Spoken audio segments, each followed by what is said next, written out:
problema de Segel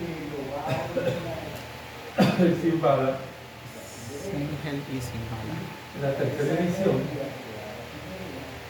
el 293. 293, tercera edición. Se trata de un tubo vertical, tubo circular,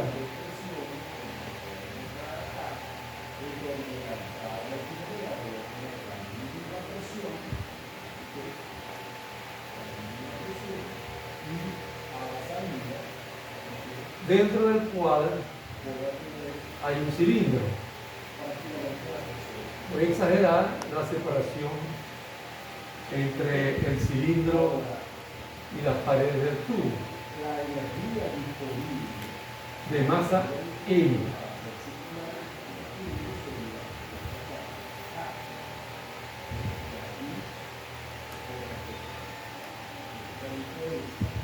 Hay una película de aceite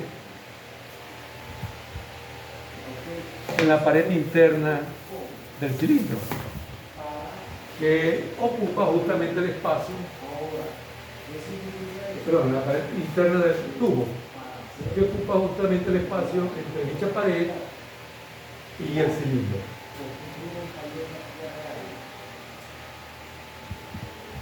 Nuevamente exagerando el espesor.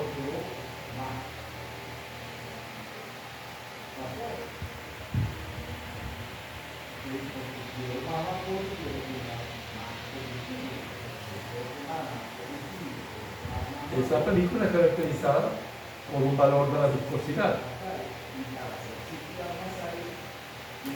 El cilindro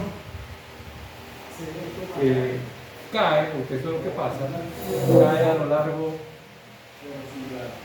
de ese tubo. Tiene, además de la masa que allí se señala, una longitud conocida.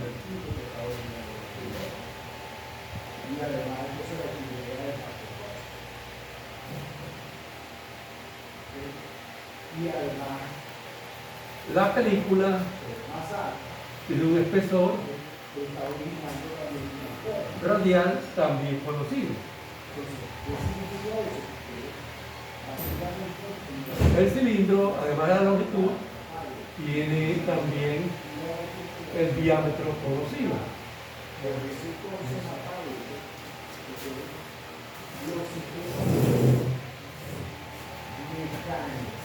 En el instante inicial de interés, la velocidad del cilindro es 0.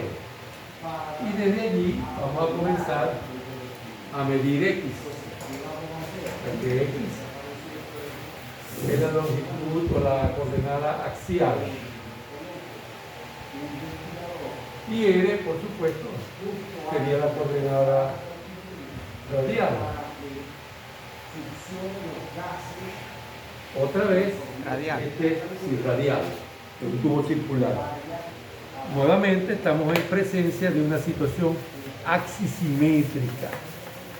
Y eso es bueno entenderlo porque es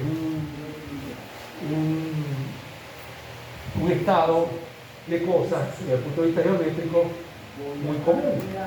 Lo que ustedes ven allí lo rotan 180 grados alrededor del eje y describe en 3 dimensiones lo que allí se tiene. Profe, ¿ese radio corresponde al cilindro de masa M o a la de la película? Esa es la coordenada. Ojo con eso. Fíjate que en el cilindro te dan el diámetro y te da el radio de medio. Es una coordenada que va desde 0 en la línea central hasta D medio en los bordes del cilindro, hasta D medio más H en la pared interna del tubo. Entonces, voy a insistir que es muy común en los exámenes de fluido que el estudiante confunda una constante, un parámetro dado con una coordenada. Una coordenada puede tomar diversos valores. Ajá, un parámetro que describe, como en este caso una geometría, tiene un solo valor y se acabó. Claro. Entonces es muy diferente una coordenada que un parámetro. Buenos días. Ok, como decía, desde un punto en particular se suelta el cilindro. Entonces nos preguntan cómo cambia la velocidad del cilindro con el transcurrir del tiempo. También nos preguntan cuánto vale la velocidad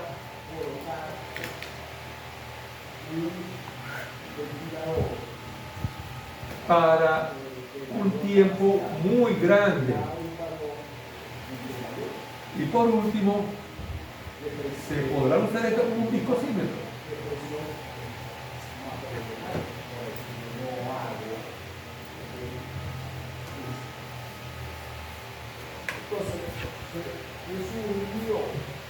Quizás ustedes recuerden que en la clase pasada examinamos el caso de un disco que estaba rotando a una cierta velocidad angular y de pronto el torque que motorizaba esa rotación desapareció y analizamos cómo iría cambiando la velocidad de rotación. Entre las diversas cosas que hallamos es que después de un tiempo largo se iba a detener. Este problema presenta dos cambios notorios. Primero, el movimiento no es rotación, sino traslación. Segundo, acá vamos en sentido inverso. Está en reposo y queremos ver a qué velocidad llega. ¿Quién es el agente motor? La gravedad. En el caso del disco, era el torque que se aplicaba al disco a través de su eje. Y ese desapareció. Aquí yo tengo el cuerpo, el cilindro en mi mano, voy a decirlo así, y lo suelto. Entonces la gravedad hace que baje, pero al bajar arrastra consigo la película de aceite. Y entonces allí se genera fricción. Y la fricción trata de frenar el cilindro. al cilindro. Entonces él comienza a acelerar. Pero podemos imaginarnos que a medida que alcanza velocidad, la fuerza crece de fricción. Entonces quiere decir que ahí va a haber un factor haciendo que acelere y otro factor haciendo que desacelere. Entonces quizá por eso podemos entender que luego de un tiempo largo alcanzará una velocidad constante. En cambio, repito, en el problema de los discos, luego de un tiempo largo, lo que ocurrió fue que el disco dejó de rotar.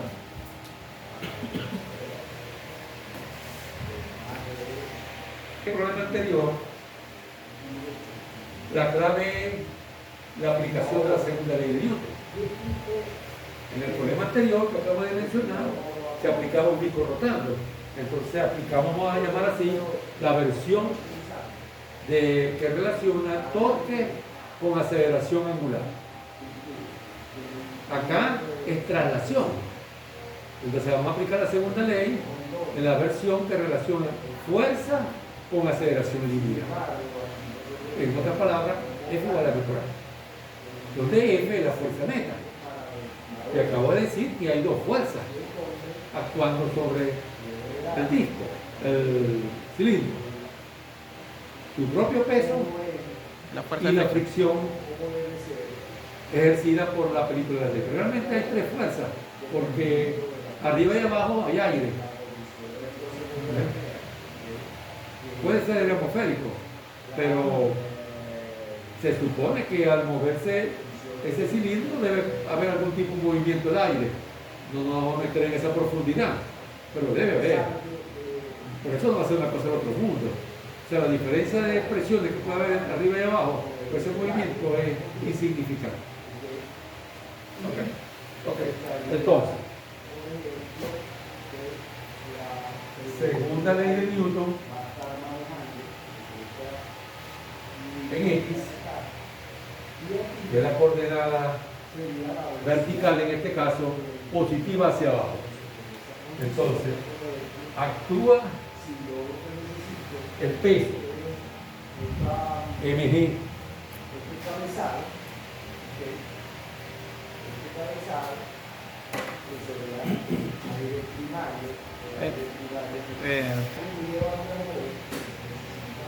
la fuerza viscosa es cortante. Vamos a ponerla para que se vea clarito que es por corte y es la naturaleza viscosa. Y eso va a ser igual a la masa por aceleración. Pero la aceleración será la derivada de U con respecto a T. Y justamente lo que nos piden es U con respecto a T. Ok. Esa fuerza cortante viscosa será el corte viscoso sobre el cilindro.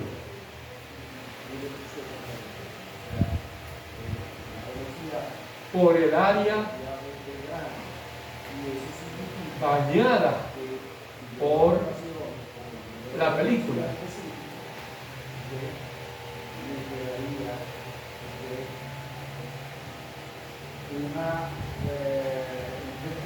Eso hay que entenderlo bien.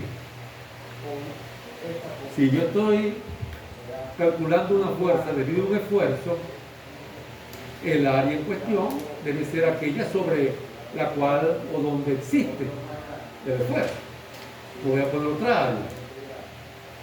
¿Ves? Pero aquí la tentación es muy grande de poner áreas transversales. ¿Qué significa áreas transversales? Por ejemplo, el tubo tiene un área transversal. El cilindro tiene un área transversal que es pi de metro cuadrado sobre 4. Y así, esas áreas transversales no están sometidas a esfuerzo cortante. Por eso yo le pongo ese doble índice, cortante y debido a viscosidad. Entonces, ahora para el siguiente paso, ¿cómo evalúo yo ese esfuerzo? Bueno, en primer lugar, ¿qué tipo de fluido es? Hemos dicho que a menos que nos digan lo contrario, va a ser un fluido newtoniano. Lo cual quiere decir que el esfuerzo cortante es el producto de la viscosidad de ese líquido que forma la película multiplicado por el gradiente de velocidad. Gradiente normal. ¿Cuál es el sentido de la velocidad? X, hacia abajo. ¿Cuál es la dirección normal? La radial. ¿No es así? Si X va hacia abajo, es vertical, entonces la coordenada radial representa la coordenada normal. Otra vez, a menos que nos digan lo contrario o haya evidencia geométrica que ponga en duda la suposición de perfil lineal, eso es lo que vamos a asumir. ¿Qué evidencia geométrica pudiera allí alejarnos de suponer línea de perfil? Bueno, que el vuelvo ese radial fuera inmenso. Pues. Porque mientras más grande, entonces más alejado va a estar de la suposición. Hay una especie de receta que nos diga si algo es tanto, usted se puede suponer línea. No. Lo que se argumenta es, mientras más pequeño sea el vuelco radial con respecto, por ejemplo, al diámetro del cilindro, la suposición es menor. ¿Okay? Entonces, escribamos X. Aquí si no, podemos de una vez poner el área, ¿verdad? La que hablé de ella.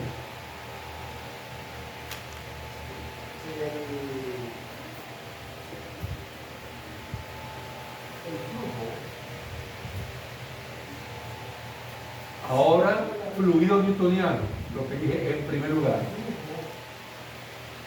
El fluido newtoniano, entonces, este esfuerzo viscoso es mu por du de n. En este caso, n es la distancia radial, o la coordenada radial. ¿Qué me falta? Perfil lineal. Vamos a ponerlo así.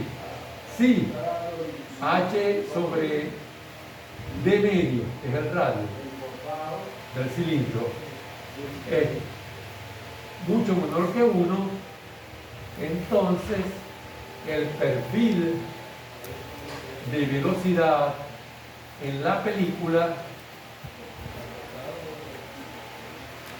se puede aproximar a lineal.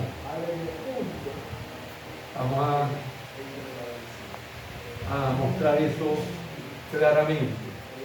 Este es el cilindro y este es el tubo. Pues, ¿qué estoy diciendo aquí? Este es el cilindro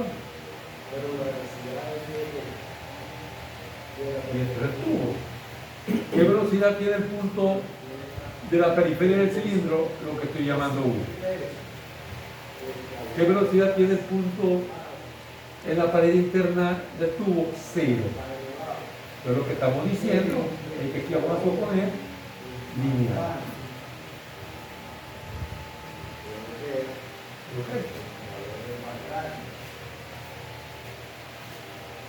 Conclusión.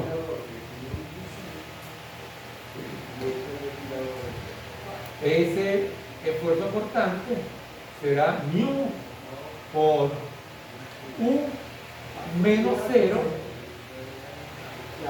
dividido entre r más h o d medio más h menos d medio. Ahí estaba en forma de pendiente de una recta. Es decir, mu u sobre h. Miremos eso, por favor. Profe, allá por ejemplo nos damos cuenta que la normal es hacia la derecha, ¿verdad? No es hacia la derecha, es radial. Es radial. Radial significa que es normal siempre al eje. Ok. Entonces, la coordenada radial es así. Ok. También es así. También es asado. También va hacia atrás. La velocidad va hacia abajo. Sí. Entonces, así de esa forma construimos el perfil lineal, ¿verdad? Claro. La velocidad de C será la velocidad del cilindro. Ok. Bueno, entonces ya tenemos casi lista la ecuación diferencial. Fíjense, mg, aquí va a aparecer este esfuerzo que multiplica esta área. Fíjense que aquí no pongo C.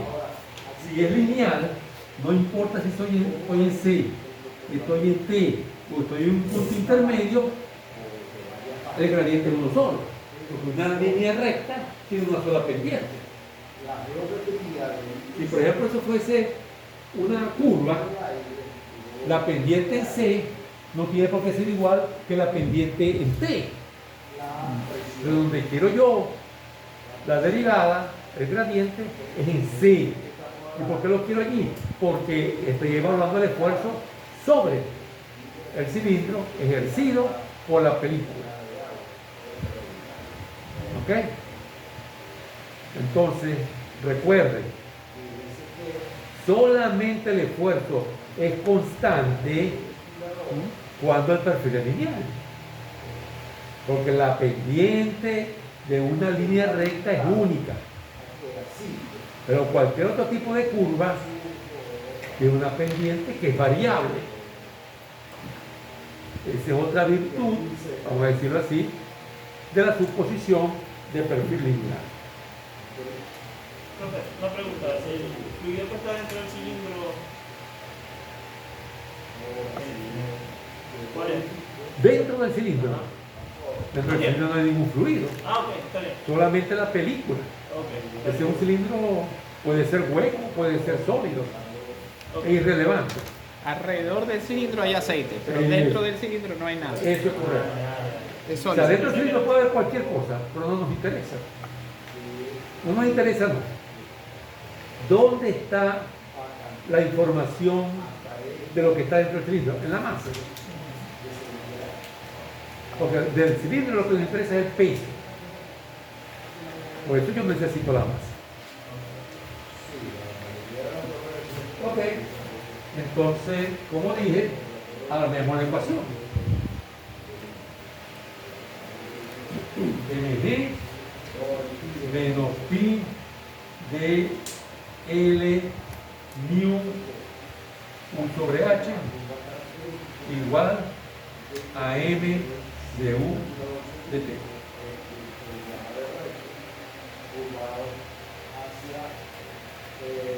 Se pone entonces m o de u de t, vamos a ponerlo de una vez por acá, de u de t más k sobre m por u es igual a g, donde k es un parámetro que involucra mu, pi, dl y h.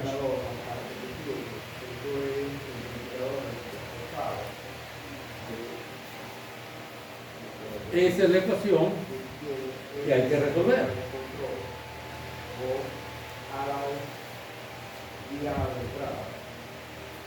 Bueno, como es una constante, esa ecuación se resuelve por separación de variables. Profe, ¿por qué se cambia, aparece K por U sobre M? No, para no estar escribiendo, para poner K, en vez de escribir 5 cosas, Ah, ok. U, pi, d, l, h, fíjate que todas esas 5 cosas son constantes. No van a cambiar con el tiempo. Claro. O sea, ese es un parámetro. K constante, ok. Sí, Perfecto. una constante. Como un cambio de variable. Sí, es como un cambio de variable, eso es correcto. Bueno, ustedes pueden entonces ver que eso lo pueden reacomodar de esta manera.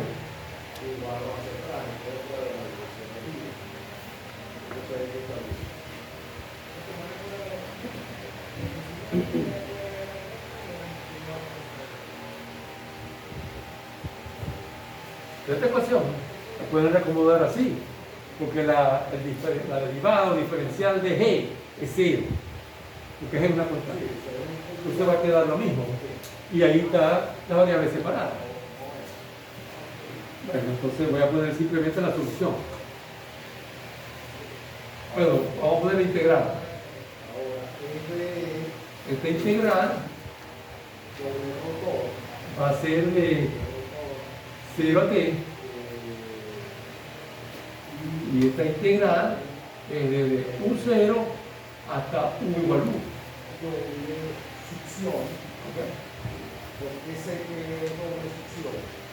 Bueno, entonces eso da, como era de esperar, una relación exponencial nuevamente. Si ustedes revisan el problema del disco, que se fue deteniendo hasta el reposo absoluto, allí también el resultado es exponencial. Pero en ese problema, lo que quiere decir La función exponencial es que el reposo absoluto se alcanza en el tiempo infinito. ¿Qué quiere decir aquí el reposo, el término exponencial? Que la velocidad final que se va a alcanzar efectivamente va a ser para t infinito. Esa velocidad se llama velocidad terminal. ¿Okay? Ahora vamos a escribir esto. Profe, nosotros podemos anotar esa resolución de la fórmula, ¿verdad? O sea, de la integral. ¿O tenemos que demostrar todo eso? O sea, que llegue ahí. Pero es que aquí no hice nada. Aquí lo que hice fue, fíjate tú, Ajá. pasé esto para acá y entonces me doy cuenta que el diferencial de U Ok. sigue estando aquí, porque el diferencial de G es 0. Claro. El diferencial de todo esto es menos K sobre M, que son constantes por diferencial de U. Por diferencial de U. Es un cambio de variable. Sencillo. Pues. Tú lo resuelves como tú quieras. Ok. O sea, como esta es una ecuación diferencial ordinaria no homogénea, que tiene esta constante, entonces a veces son complicadas, pero esa no es complicada para nada. ¿Dónde que tenés un curso de ecuación diferencial? Por cierto, Sanger tiene un libro de ecuaciones diferenciales. Ah, bueno. O sea, que el profesor Sanger sabe algo de matemáticas cuando escribió ese libro, pero ese libro hasta en español está.